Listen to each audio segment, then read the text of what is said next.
वन्दे श्रीपादराजं रुचितमहृदयं पूजितश्रीसहायं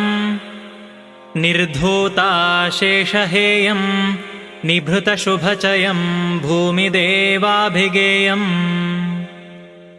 विप्रेभ्यो दत्तदेयं निजजनसदयं खण्डिताशेषमायम् निष्ठ्योतस्वर्णकायं बहुगुणनिलयं वादिसङ्घैरजेयम् क्षुभ्यद्वादिकरीन्द्रवादिपटले कुम्भच्छटाभेदना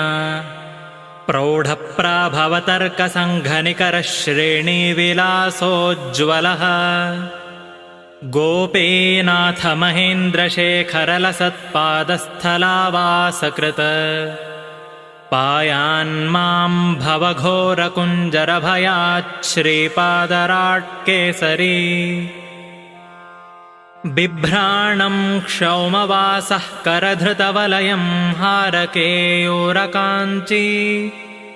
ग्रैवेयस्वर्णमाला मणिगणखचितानेकभूषाप्रकर्षम्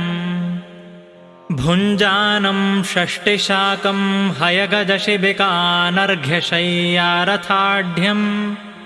वन्दे श्रीपादराजं त्रिसवनमनिशं घोरदारिद्र्यशान्त्यै यद्वृन्दावनसेवया सुविमलां विद्यां पशून् सन्ततिम् ध्यानं ज्ञानमनल्पकीर्तिनिवहं प्राप्नोति सौख्यं जनः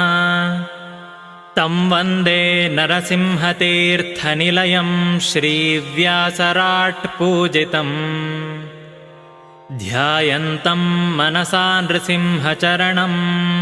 श्रीपादराजं गुरुम् काशीकेदारमाया करिगिरिमधुरा द्वारका वेङ्कटाद्रि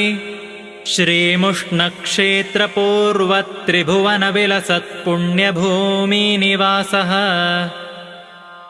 गुल्मादिव्याधिहर्ता गुरुगुणनिलयो भूतवेतालभेदी भूयाच्छ्रीपादराजो निखिलशुभततिप्राप्तये सन्ततं नः इति श्रीव्यासराजविरचिता श्रीश्रीपादराजपञ्चरत्नमालिका।